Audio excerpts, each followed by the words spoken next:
레이저 치료로도 해결할 수 있기는 합니다. 하지만 시력 회복은 여러 요인에 따라 달라질 수 있는데요. 안녕하세요, 닥터 눈알람입니다.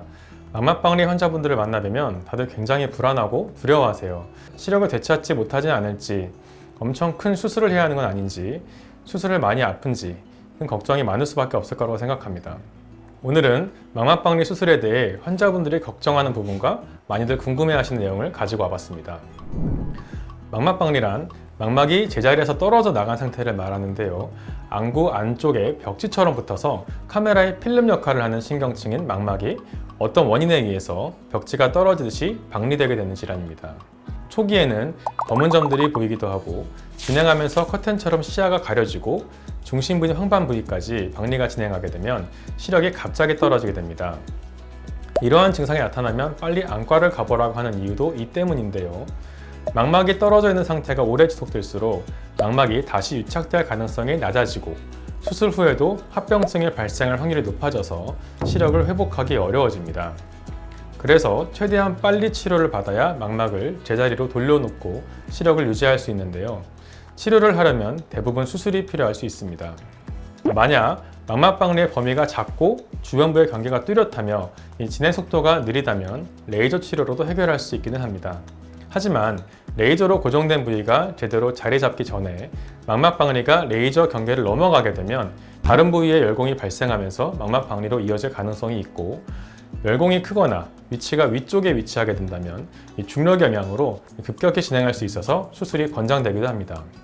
시력 회복은 여러 요인에 따라 달라질 수 있는데요. 망막이 떨어진 부위와 범위, 그리고 망막박리가 발생한 후 얼마나 오랫동안 방치되었는지가 주요한 영향을 미칩니다.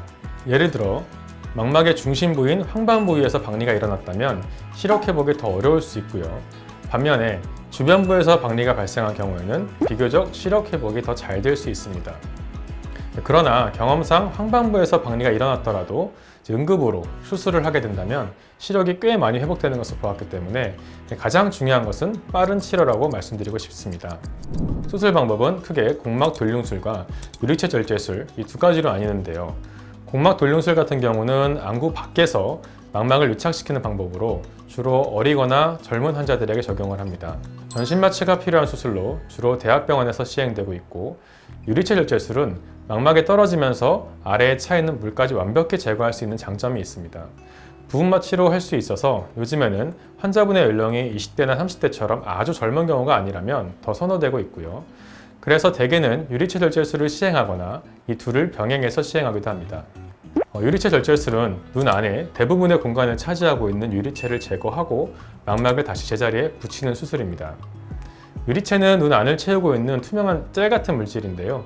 이 망막이 떨어지면 이 유리체를 제거해서 망막을 다시 제자리에 붙여야 하거든요. 특히 유리체에 출혈이 있거나 유리체가 망막을 당기는 경우에는 꼭 유리체 절제술이 필요합니다. 방법은 복강경 수술을 떠올리시면 이해하기 쉬우실 건데요.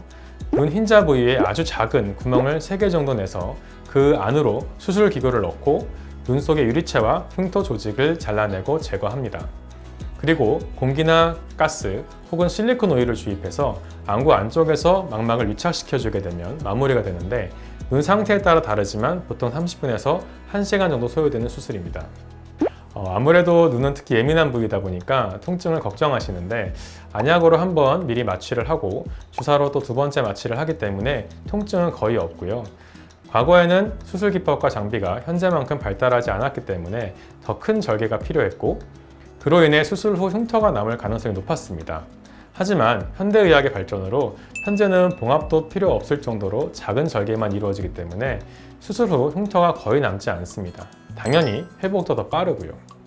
안구 내에서 지속 시간, 팽창의 정도 또는 흡수되는 정도의 차이가 있을 수 있는데, 공기는 눈 안에서 대개 일주일 내로 가장 빠르게 흡수되면서 간단하거나 작은 부위의 박리일 때 사용됩니다. 흡수가 빠르기 때문에 장기간의 안정화가 필요한 경우에는 잘 사용하지 않고요.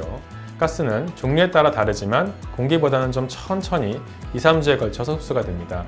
장기간 눈 안에 남아있기 때문에 망막을 안정화시킬 수 있다는 장점이 있고, 그래서 중등도 망막박리 수술에서 주로 사용하게 됩니다. 다만 가스가 눈 안에 있는 동안은 안압 상승의 위험 때문에 고도가 높은 곳이나 비행기를 타는 등의 활동을 피해야 되고요. 가스가 완전히 흡수될 때까지 시야가 흐릴 수 있다는 단점이 있습니다. 마지막으로 복잡한 망막박리나 재발 위험이 높은 경우에는 실리콘 오일을 고려해 볼 수 있는데요.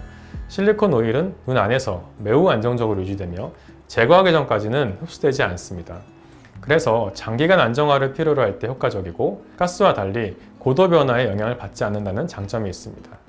큰 단점이라면 일정 기간 후 망막이 안정되면 제거하는 수술이 따로 필요하다는 것입니다.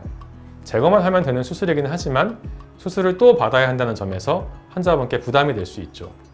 이처럼 충전물마다 특성이 다르기 때문에 집도인은 망막박리의 정도와 유형, 환자의 일정까지 고려해서 적절한 재료를 선택하게 됩니다. 수술 후 특히 처음 며칠은 몸을 무리하게 움직이지 않고 되도록 침대에서 안정을 취하는 것이 좋습니다. 또 처방받은 자세를 잘 유지해 주셔야 하는데 일정 기간 엎드리거나 또는 옆으로 눕는 자세가 필요할 수 있습니다. 조금 불편하긴 하지만 망막이 제자리에 잘 붙을 수 있도록 처방받은 자세는 최대한 지켜주시는 것이 좋고요. 그 외에도 물이 들어가지 않게 하고 눈을 비비거나 만지는 행위, 책이나 컴퓨터 모니터를 오래 보는 등 눈을 과도하게 사용하는 행위, 무거운 물건을 들거나 힘을 많이 써야 하는 활동은 피해 주시는 게 좋습니다. 오늘은 망막박리와 그 치료 방법에 대해 자세히 알아보았는데요. 망막박리는 조기에 발견하고 신속하게 치료하는 것이 무엇보다 중요하다는 점을 다시 한번 강조드리고 싶습니다. 만약 앞서 말씀드린 증상들이 나타난다면 지체하지 말고 꼭 안과를 방문하시고요. 이번 영상을 통해 불안감과 궁금증이 조금이라도 해소되었길 바랍니다. 감사합니다.